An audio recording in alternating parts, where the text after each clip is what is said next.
भारत माता की। भारत माता की। भारत माता की।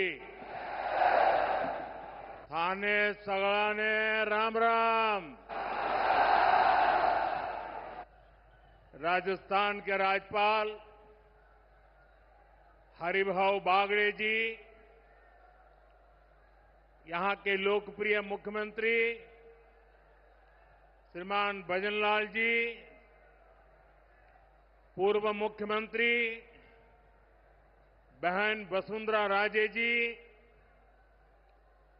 केंद्रीय कैबिनेट के मेरे साथी अश्विनी वैष्णव जी, अर्जुन राम मेघवाल जी, राजस्थान की उप मुख्यमंत्री दिया कुमारी जी, प्रेमचंद जी, राजस्थान सरकार के अन्य मंत्रीगण,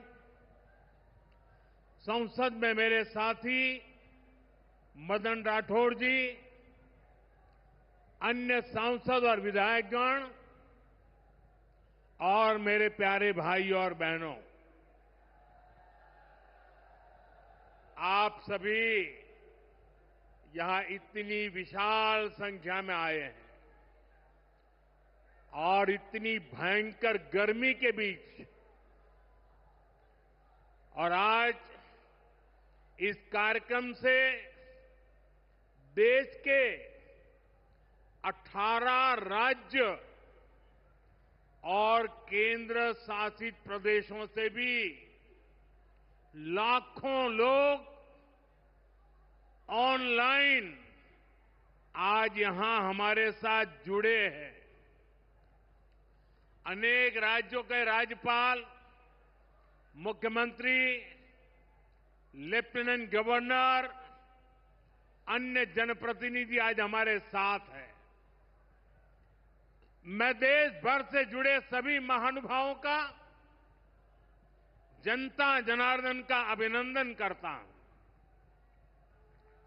भाइयों और बहनों, मैं यहां पर करणी माता का आशीर्वाद लेकर आपके बीच आया हूं। करणी माता के आशीर्वाद से विकसित भारत बनाने का हमारा संकल्प और मजबूत हो रहा है। थोड़ी देर पहले विकास से जुड़ी 26,000 करोड़ रुपए की परियोजनाओं का यहां शिलान्यास और लोकार्पण हुआ है। मैं इन परियोजनाओं के लिए देशवासियों को, राजस्थान के मेरे भाई बहनों को बहुत बहुत बधाई देता हूं।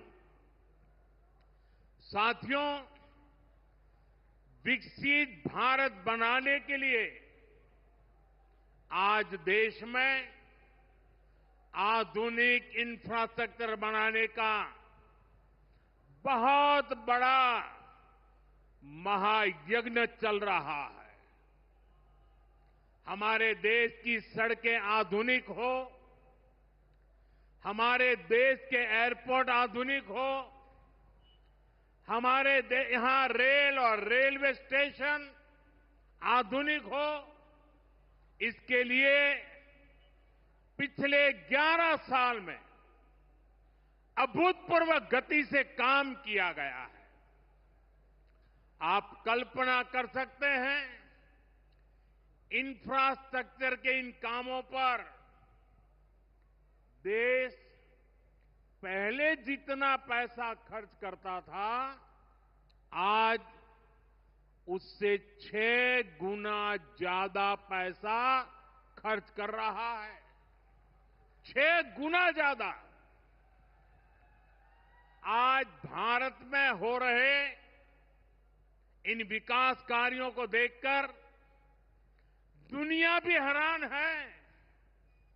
आप उत्तर में जाएंगे तो चिनाब ब्रिज जैसा निर्माण देखकर लोग हैरान हैं। पूर्व की तरफ जाएंगे तो अरुणाचल की सेला टनल, असम का बोगीबिल ब्रिज आपका स्वागत करते हैं। पश्चिम भारत में आएंगे तो मुंबई में समंदर पर बना अटल सेतु नजर आएगा।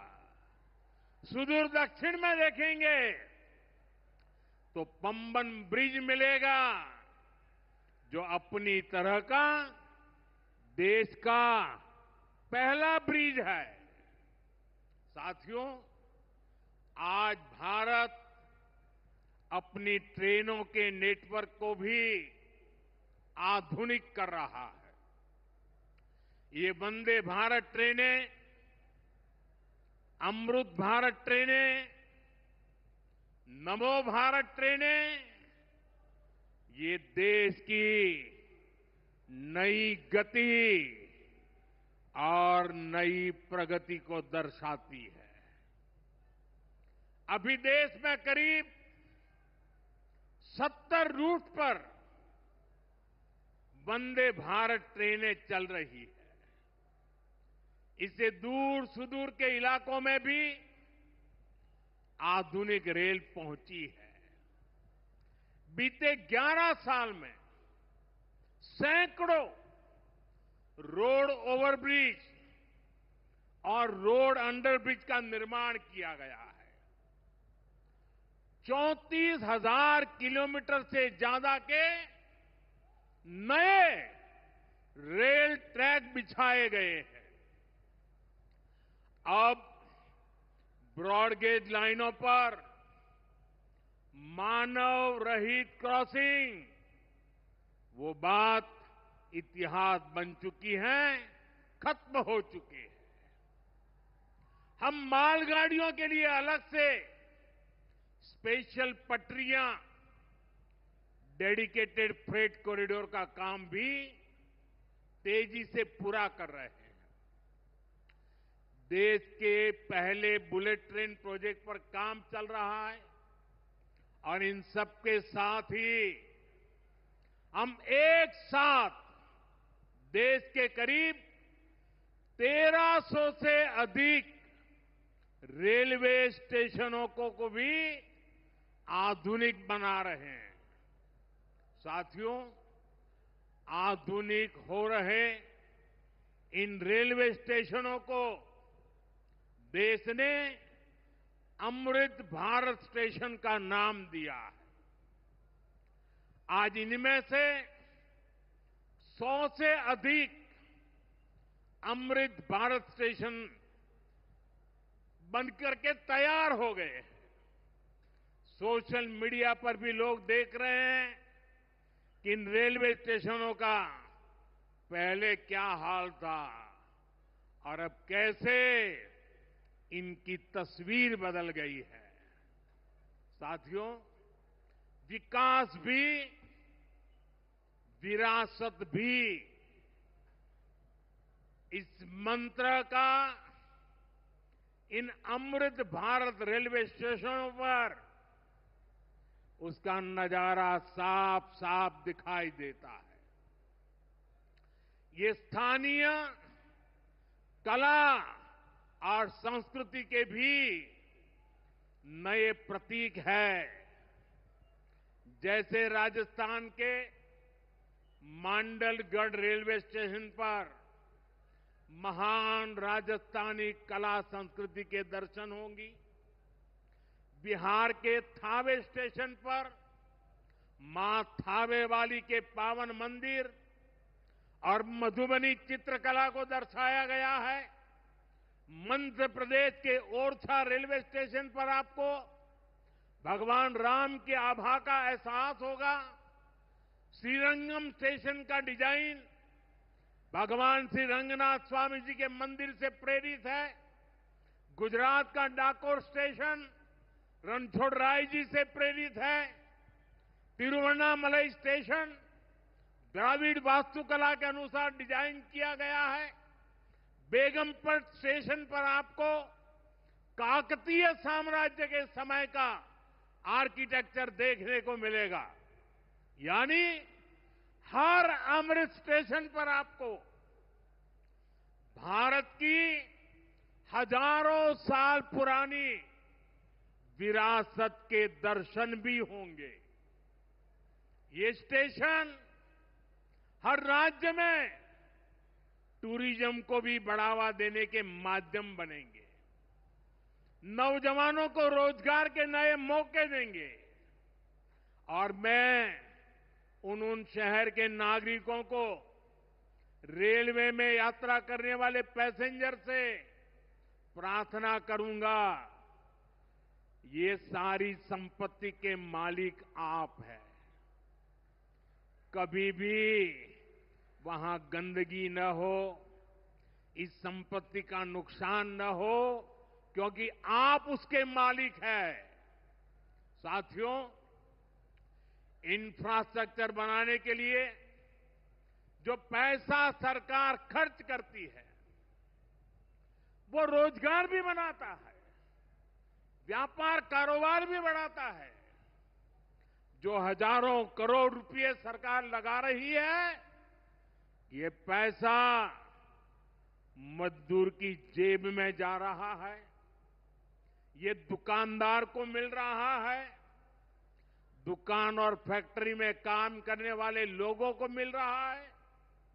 रेत, बजरी, सीमेंट, ये सारी चीजें ढोने वाले ट्रक, टेम्पो चलाने वालों को भी इससे फायदा होता है। और जब ये इंफ्रास्ट्रक्चर बनकर तैयार हो जाता है, तो फिर अनेक गुना और फायदे होते हैं। किसान की उपज कम कीमत में बाजार तक पहुंचती है, वेस्टेज कम होती है, जहां सड़कें अच्छी होती हैं, नई ट्रेनें पहुंचती हैं, वहां नए उद्योग लगते हैं, पर्यटन को बहुत बढ़ावा मिलता है। यानी इंफ्रास्ट्रक्चर पर लगने वाले पैसे से हर परिवार का, खास तौर पर हमारे नौजवानों का सबसे अधिक फायदा होता है। साथियों, इंफ्रास्ट्रक्चर पर जो काम हो रहा है, उसका हमारे राजस्थान को भी बड़ा लाभ मिल रहा है। आज राजस्थान के गांव-गांव में अच्छी सड़कें बन रही हैं, बॉर्डर के इलाकों में भी शानदार सड़कें बन रही हैं। इसके लिए बीते 11 साल में अकेले राजस्थान में करीब 70,000 करोड़ रुपए खर्च किए गए हैं। राजस्थान में रेलवे के विकास के लिए भी केंद्र सरकार इस साल करीब 10,000 करोड़ रुपए खर्च करने जा रही है। ये 2014 से पहले की तुलना में 15 गुना अधिक है। अभी थोड़ी देर पहले ही यहां से मुंबई के लिए एक नई ट्रेन को हरी झंडी दिखाई गई है। आज ही कई इलाकों में स्वास्थ्य, जल और बिजली से जुड़ी योजनाओं का शिलान्यास और लोकार्पण हुआ है। इन सारे प्रयासों का लक्ष्य है हमारे राजस्थान के शहर हो या गांव तेजी से उन्नति की ओर बढ़ सके। राजस्थान के युवाओं को उनके शहर में ही अच्छे अवसर मिल सके। साथियों, राजस्थान के औद्योगिक विकास के लिए भी डबल इंजन सरकार तेजी से काम कर रही है। अलग अलग सेक्टर्स के लिए यहां भजनलाल जी की सरकार ने नई औद्योगिक नीतियां जारी की है। बीकानेर को भी इन नई नीतियों का लाभ मिलेगा। और आप तो जानते हैं, जब बीकानेर की बात आती है तो बीकानेरी भुजिया का स्वाद,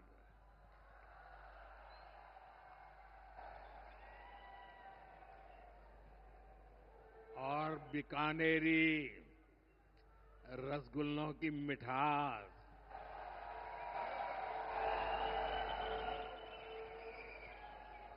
विश्व भर में अपनी पहचान बनाएगी भी और बढ़ाएगी भी। राजस्थान की रिफाइनरी का काम भी अंतिम चरण में है। इससे राजस्थान पेट्रोलियम आधारित उद्योगों का प्रमुख हब बनेगा। अमृतसर से जामनगर तक जो 6 लेन का इकोनॉमिक कॉरिडोर बन रहा है, वो राजस्थान में श्रीगंगानगर, हनुमानगढ़, बीकानेर, जोधपुर, बाड़मेर और जालोर से गुजर रहा है। दिल्ली मुंबई एक्सप्रेसवे का काम भी राजस्थान में लगभग पूरा हो गया है। कनेक्टिविटी का ये अभियान राजस्थान में औद्योगिक विकास को नई ऊंचाई पर ले जाएगा। साथियों, राजस्थान में पीएम सूर्यघर मुफ्त बिजली योजना भी तेजी से आगे बढ़ रही है। इस योजना से राजस्थान के 40,000 से ज्यादा लोग जुड़ चुके हैं। इससे लोगों का बिजली बिल 0 हुआ है और लोगों को सोलर बिजली पैदा करके कमाई का नया रास्ता भी मिला है। आज यहां बिजली से जुड़े कई प्रोजेक्ट का शिलान्यास और लोकार्पण हुआ है। इनसे भी राजस्थान को और ज्यादा बिजली मिलेगी। बिजली का बढ़ता उत्पादन भी राजस्थान में औद्योगिक विकास को नई गति दे रहा है। साथियों, राजस्थान की ये भूमि रेत के मैदान में हरियाली लाने वाले महाराजा गंगा सिंह जी की भूमि है। हमारे लिए पानी का क्या महत्व है, यह इस क्षेत्र से बेहतर भला कौन जानता है। हमारे बीकानेर, श्रीगंगानगर, हनुमानगढ़, पश्चिम राजस्थान के ऐसे अनेक क्षेत्रों के विकास में पानी का बहुत बड़ा महत्व है। इसलिए एक तरफ हम सिंचाई परियोजनाओं को पूरा कर रहे हैं और साथ ही नदियों को जोड़ रहे हैं। पार्वती, काली सिंध, चंबल लिंक परियोजना से राजस्थान के अनेक जिलों को लाभ होगा। यहां की धरती, यहां के किसानों को फायदा होगा। साथियों,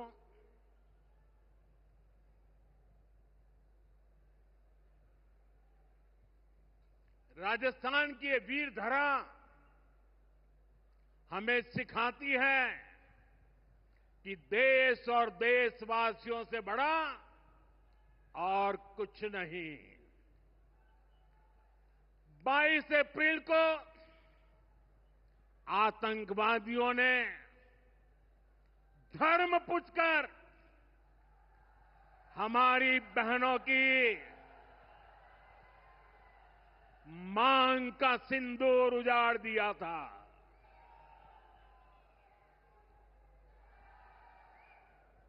वो गोलियां पहलगाम में चली थी, लेकिन उन गोलियों से 140 करोड़ देशवासियों का सीना छलनी हुआ था।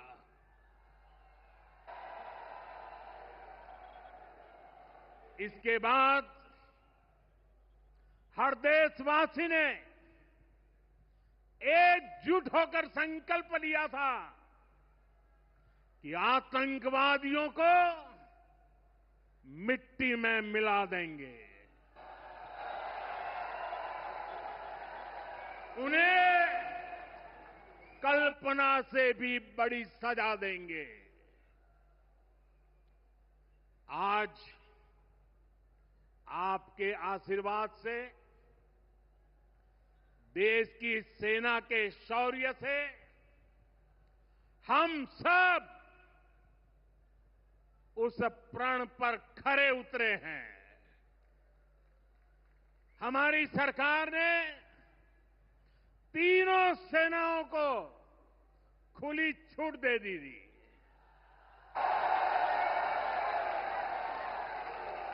और तीनों सेनाओं ने मिलकर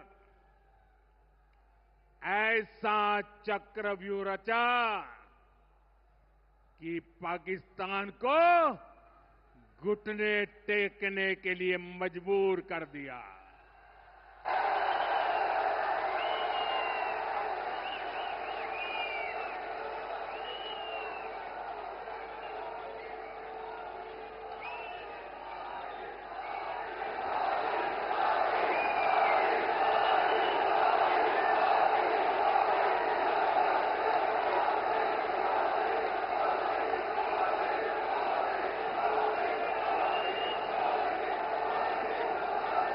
साथियों, 22 तारीख के हमले के जवाब में हमने 22 मिनट में आतंकियों के 9 सबसे बड़े ठिकाने तबाह कर दिए।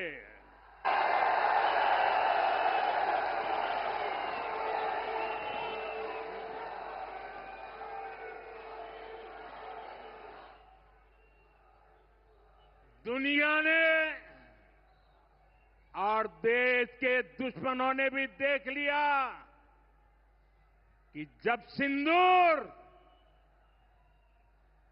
सिंदूर बारूद बन जाता है तो नतीजा क्या होता है।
वैसे साथियों, ये संयोग ही है। 5 साल पहले जब बालाकोट में देश ने एयर स्ट्राइक की थी, उसके बाद मेरी पहली जनसभा राजस्थान में ही सीमा पर हुई थी।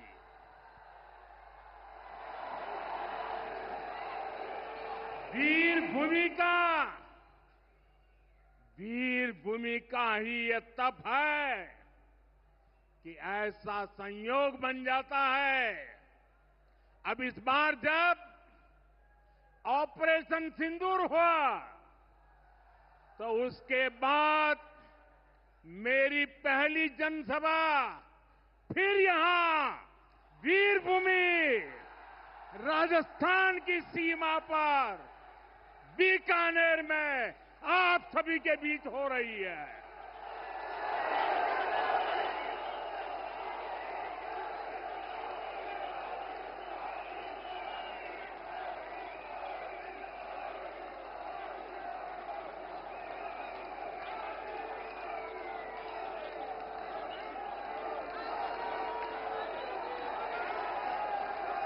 साथियों, चूरू में मैंने कहा था, एयर स्ट्राइक के बाद मैं आया था, तब मैंने कहा था, सौगंध मुझे इस मिट्टी की, मैं देश नहीं मिटने दूंगा, मैं देश नहीं झुकने दूंगा।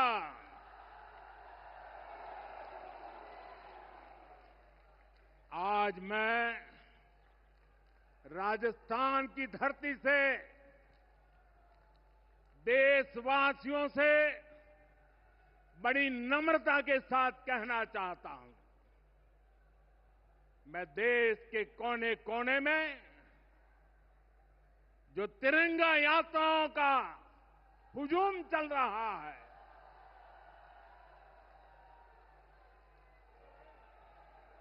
मैं देशवासियों से कहता हूं,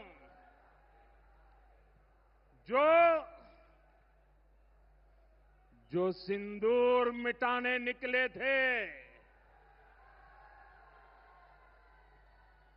जो सिंदूर मिटाने निकले थे, उन्हें मिट्टी में मिलाया है।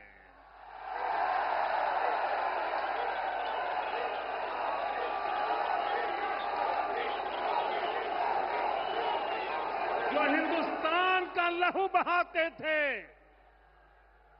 जो हिंदुस्तान का लहू बहाते थे, आज कतरे कतरे का हिसाब चुकाया है।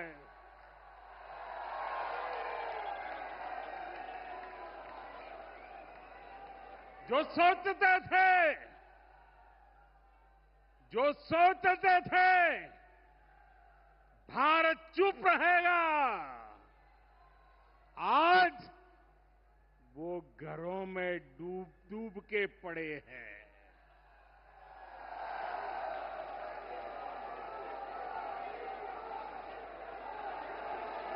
जो अपने हथियारों पर घमंड करते थे, जो अपने हथियारों पर घमंड करते थे, आज वो मलबे के ढेर में दबे हुए हैं।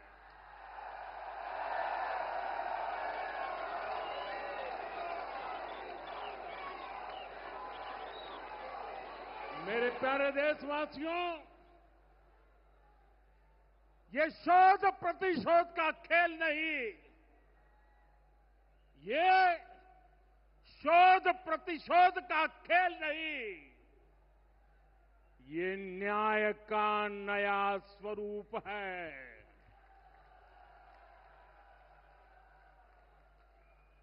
ये न्याय का नया स्वरूप है। ये ऑपरेशन सिंदूर है।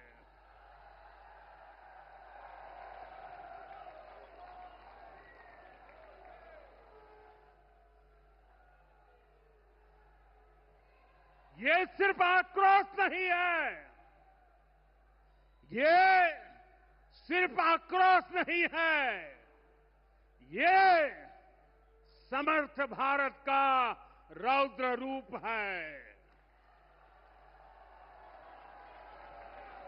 ये भारत का नया स्वरूप है।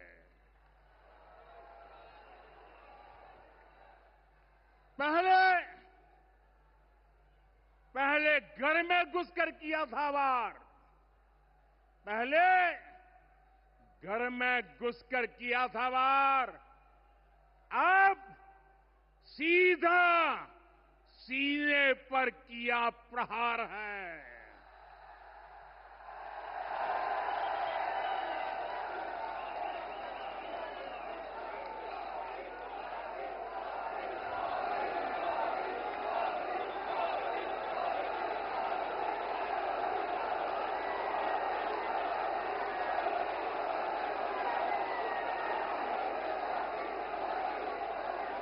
आतंक का फन कुचलने की,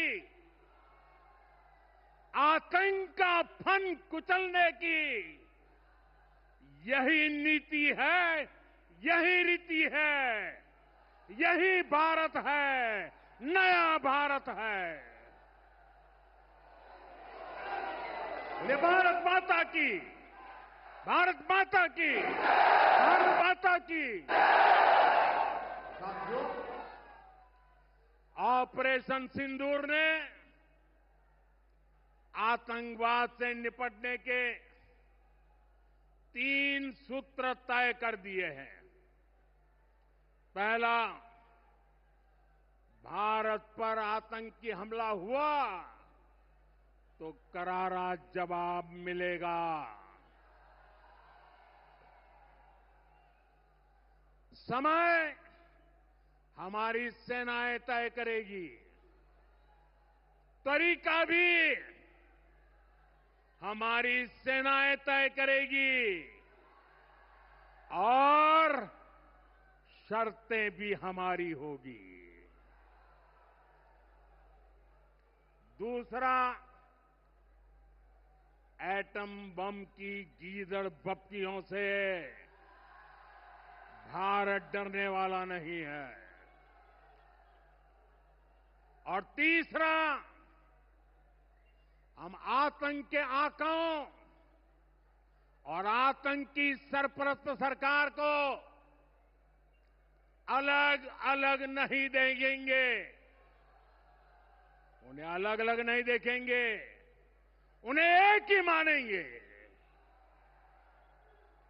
पाकिस्तान का ये स्टेट और नॉन स्टेट एक्टर वाला खेल अब नहीं चलेगा। आपने देखा होगा, पूरी दुनिया में पाकिस्तान की पोल खोलने के लिए हमारे देश के 7 अलग अलग प्रतिनिधिमंडल पूरे विश्व भर में पहुंच रहे हैं। और इसमें देश के सभी राजनीतिक दलों के लोग हैं, विदेश नीति के जानकार हैं, गणमान्य नागरिक हैं। अब पाकिस्तान का असली चेहरा पूरी दुनिया को दिखाया जाएगा। साथियों, पाकिस्तान भारत से कभी सीधी लड़ाई जीत ही नहीं सकता। जब भी सीधी लड़ाई होती है तो बार बार पाकिस्तान को मुंह की खानी पड़ती है। इसलिए पाकिस्तान ने आतंकवाद को भारत के खिलाफ लड़ाई का हथियार बनाया है। आजादी के बाद पिछले कई दशकों से यही चला आ रहा था। पाकिस्तान आतंक फैलाता था, निर्दोष लोगों की हत्याएं करता था, भारत में डर का माहौल बनाता था। लेकिन पाकिस्तान एक बात भूल गया, अब मां भारती का सेवक मोदी यहां सीना तान कर खड़ा है।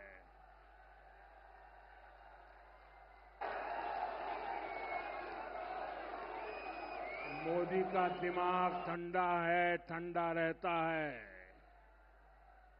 लेकिन मोदी का लहू गर्म होता है।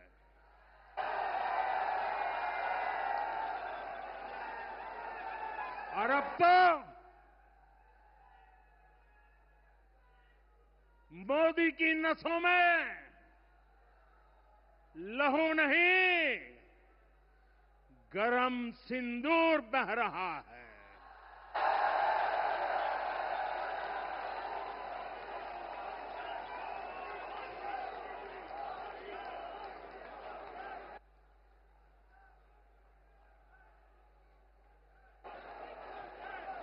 अब भारत ने दो टूक साफ कर दिया है। हर आतंकी हमले की पाकिस्तान को भारी कीमत चुकानी पड़ेगी और ये कीमत पाकिस्तान की सेना चुकाएगी, पाकिस्तान की अर्थव्यवस्था चुकाएगी। साथियों, जब मैं दिल्ली से यहां आया तो बीकानेर के नाल एयरपोर्ट पर उतरा। पाकिस्तान ने इस एयरबेस को भी निशाना बनाने की कोशिश की थी, लेकिन वो इस एयरबेस को रत्ती भर भी नुकसान नहीं पहुंचा पाया। और वहीं यहां से कुछ ही दूर सीमा पार पाकिस्तान का रहीम यार खान एयरबेस है।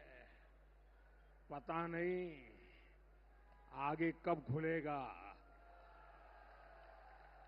आईसीयू में पड़ा है।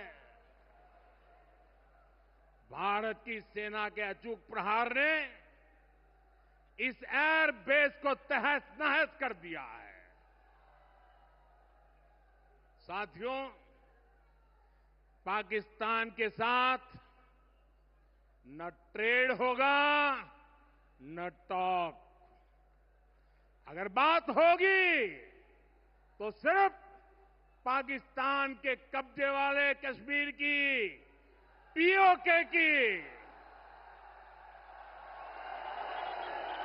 और अगर पाकिस्तान ने आतंकियों को एक्सपोर्ट करना जारी रखा तो उसको पाई पाई के लिए मोहताज होना होगा। पाकिस्तान को भारत के हक का पानी नहीं मिलेगा। भारतीयों के खून से खेलना पाकिस्तान को महंगा पड़ेगा। ये भारत का संकल्प है और दुनिया की कोई ताकत हमें इस संकल्प से टिका नहीं सकती है।